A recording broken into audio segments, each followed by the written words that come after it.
क्या आप जानते हैं कि 2024 के इंतखाबात के बाद बनने वाली कौमी असम्बली में कौन कौन सी ख़वातीन जनरल नशिस्त पर कामयाब होकर इस्लामाबाद के पार्लिमान तक पहुंचने में कामयाब हुई?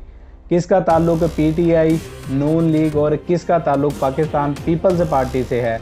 इस वीडियो में हम यही सब कुछ जानने की कोशिश करेंगे। आप देख रहे हैं यूट्यूब चैनल और मैं हूँ जमालदीन अंसारी।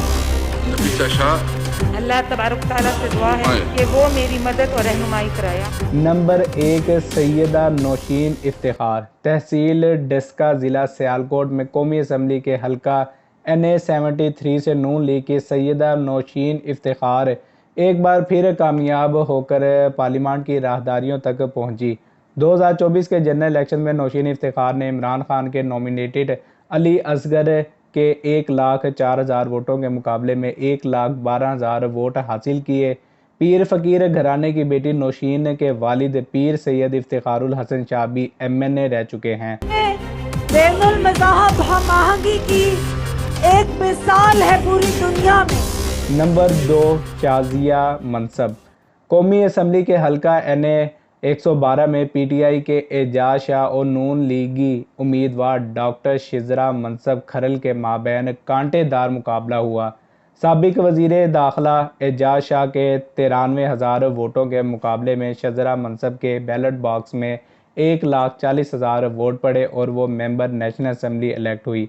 याद रहे कि 2018 के जनरल इलेक्शन में एजाज शाह ने शिजरा मनसब को शिकस्त से दो चार किया था।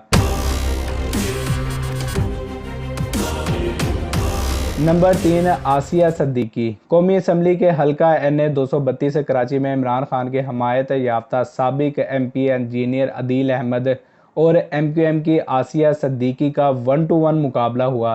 फार्म 47 के मुताबिक अदील अहमद के पलड़े में 66,000 वोट आ सके, जबकि आसिया सिद्दीकी 84,000 वोट लेकर पहली बार MNA मुंतखब हुई। ज़राअत के लिए मर गए हैं, हमारे पास पीने को पानी नहीं है, हमारे पास मुर्दे दफन करने को पानी नहीं है, और अगर आज भी कोई ज़ाती सियासत करता है। नंबर 4, शाजिया मरी। कौमी असम्बली के हल्का NA 209 सांगड़ में पाकिस्तान पीपल्स पार्टी ने अपनी साबिका MNA शाजिया जन्नत मरी को टिकट दिया। शाजिया मरी के मद्दे मुकाबिल सरदार मोहम्मद खान जुनेजो ने 1,40,000 वोट समेटे, जबकि शाजिया मरी 1,56,000 वोट लेकर इस बार भी फातेह ठहरी। याद रहे, सांगड़ वही हल्का इंतखाब है जहां पीर साहब पगाड़ा का मजबूत वोट बैंक है, लेकिन फिर भी यहां से शाजिया मरी तीसरी मरतबा एक कौमी असम्बली की सीट जीत चुकी हैं। मोहतरमा मरियम नवाज शरीफ PP 159। नंबर 5, मरियम नवाज शरीफ। कौमी असम्बली के हल्का NA 119 से लाहौर से मरियम नवाज शरीफ इलेक्शन में जीत कर MNA मुंतखब हुई। चूँकि वो सूबाई असम्बली की सीट पर भी कामयाब हुई थी और बादशाह वो पंजाब की वज़ीर आला बन गई। यही वजह है कि मरियम नवाज ने ये सीट खाली कर दी।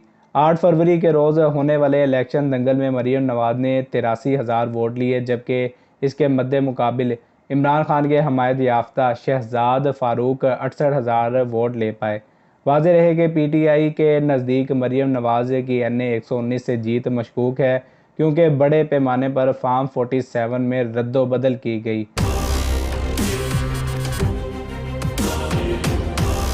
नंबर 6, आयशा नज़ीर जट।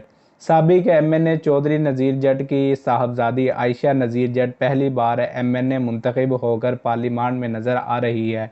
कौमी असम्बली के हल्का NA 156 विहाड़ी में इमरान खान की हमायत याफ्ता आयशा नज़ीर ने 1,20,000 वोट लिए, जबकि इनके हरीफ और मुस्लिम लीग नवाज के साबिक MNA चौधरी नज़ीर आराई 90,000 वोट ले पाए।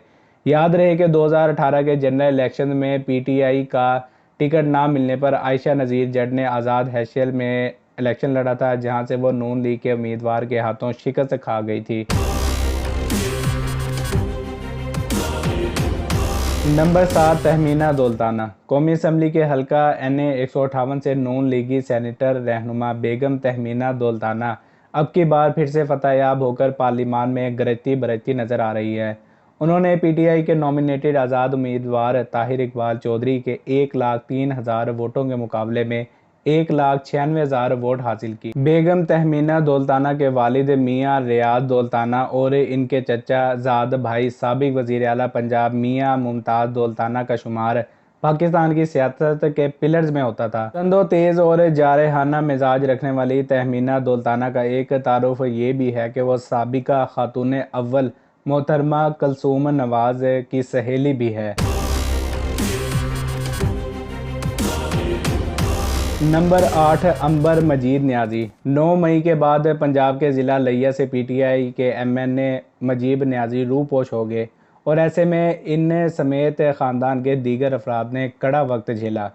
ऐसे हालात में इनकी अहलिया अंबर न्याजी को इलेक्शन लड़ना पड़ा। कौमी असम्बली के हल्का एनए 181 लिया से मुस्लिम लीग नवाज़ के कैंडिडेट साहिबजादा फैज़ुल हसन के 95,000 वोटों के मद्दे मुकाबिल अंबर मजीद ने 1,20,000 वोट हासिल किए और वो पहली बार इलेक्शन में फतहयाब होकर रुकने कौमी असम्बली भी मुंतखब हो गई। हम भी यहाँ से इलेक्शन लड़के आते हैं, हम भी 80,000 वोट लेकर आते हैं। नंबर 9 जरताज गुल। 2018 के जनरल इलेक्शन की तरह अब की बार भी इमरान खान के मिनिस्टर जरताज गुल ने वडेरों की सियासत को खाक में मिला छोड़ा। 2018 में जरताज गुल ने साबिक सदर पाकिस्तान फारूक लगारी के बेटे अवैस लगारी को शिकस्त देते हुए पहली बार एमएनए की सीट जीती थी। 2024 में होने वाले इंतखाबात में अवैस लगारी मोहतरमा जरताज गुल के मुकाबले में आए ही नहीं। हालिया इंतखाबात में पीटीआई की जरताज गुल ने नून लीग के साबिक वज़ीर आला पंजाब सरदार दोस्त मोहम्मद खोसा को 26,000 के मुकाबले में 95,000 वोट लेकर नॉकआउट किया और दूसरी बार पार्लियामान की राहदारियों तक पहुंची।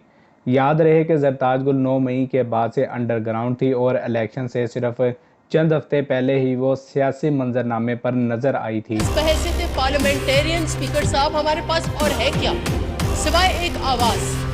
ये हमारा वेपन है, ये हमारी टूल है। नंबर 10 सैयदा नफीसा शाह।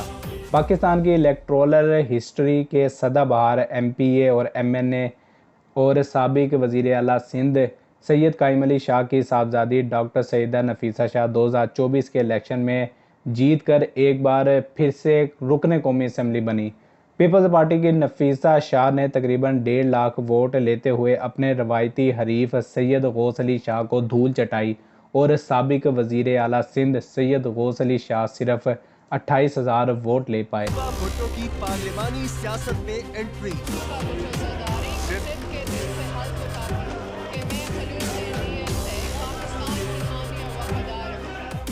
नंबर 11 आसिफा भुट्टो जरदारी। सूबा सिंध की कौमी असम्बली के हल्का एनए 207 शहीद बेनज़ीर आबाद से पीपल्स पार्टी के शरीक चेयरमैन आसिफ अली जरदारी अपने रवायती हरीफ सरदार शेर मोहम्मद रिंद बलोच के 50,000 वोटों के मुकाबले में 1,47,000 वोट लेकर कामयाब ठहरे। ताहम सदर मुमलिकत का ओहदा संभालते ही आसिफ अली जरदारी ने ये नशिस्त खाली कर दी जहां से दोबारा से ज़िमनी इलेक्शन का मार्का सजना था। लेकिन जब आसिफ अली जरदारी की छोटी साहबजादी आसिफा भुट्टो जरदारी के मुकाबले में किसी भी उम्मीदवार ने अपने कागजात नामजदगी जमा नहीं करवाए तो इलेक्शन कमीशन ऑफ पाकिस्तान ने इन्हें बिला मुकाबला एमएनए बनने का नोटिफिकेशन जारी कर दिया। याद रहे कि इस वक्त आसिफा भुट्टो के भाई बिलावल भुट्टो इनके कोलीग और साथी एमएनए हैं। $650 मिलियन का हमें नुकसान हुआ था 4 साल में, क्योंकि ये केस हमने WTO में नहीं किया। नंबर 12 शानदाना गुलजार।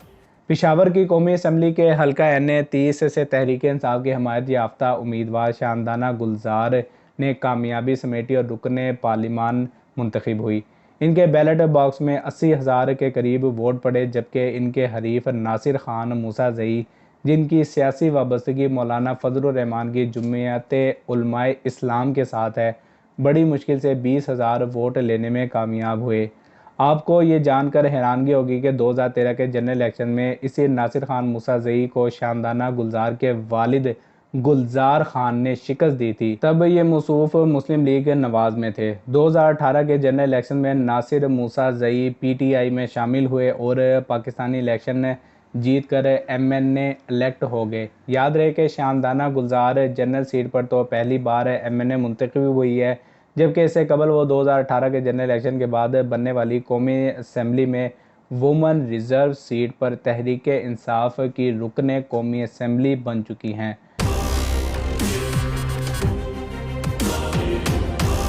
नंबर 13 अनीका मेहदी। पंजाब में हाफिज़ाबाद के कौमी असम्बली के हल्का NA 67 में इमरान खान की हमायत से अनीका मेहदी भट्टी ने मैदान मारते हुए अपनी सीट पक्की की। यहाँ मैं आपको बताता चलूँ कि 9 मई के बाद इनके ख़ानदान के तमाम मर्द अंडरग्राउंड हो गए थे, क्योंकि इन पर दर्जनों FIR काटी गई। ऐसे में अनीका मेहदी ने अपने नॉमिनेशन पेपर्स जमा करवाए और इलेक्शन दंगल में उतर आई।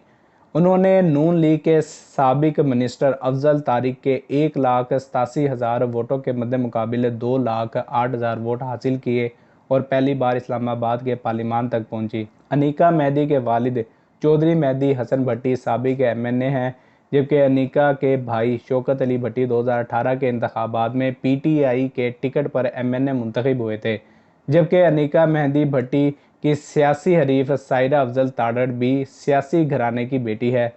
वो साबिक सदर पाकिस्तान जस्टिस रिटायर मोहम्मद रफ़ीक ताड़ड़ की बहू है। मैं उम्मीद करता हूँ कि आपको ये वीडियो ज़रूर पसंद आई होगी। अगर आपको ये वीडियो पसंद आई है तो मेक श्योर के चैनल को सब्सक्राइब करें और वीडियो को अपने दोस्तों और फ्रेंड्स के साथ शेयर ज़रूर करें। चैनल सब्सक्राइब करके साथ में दिए गए बेल के आइकन को ज़रूर प्रेस करें ताकि मेरी कोई भी नई वीडियो सबसे पहले आपको मिल सके।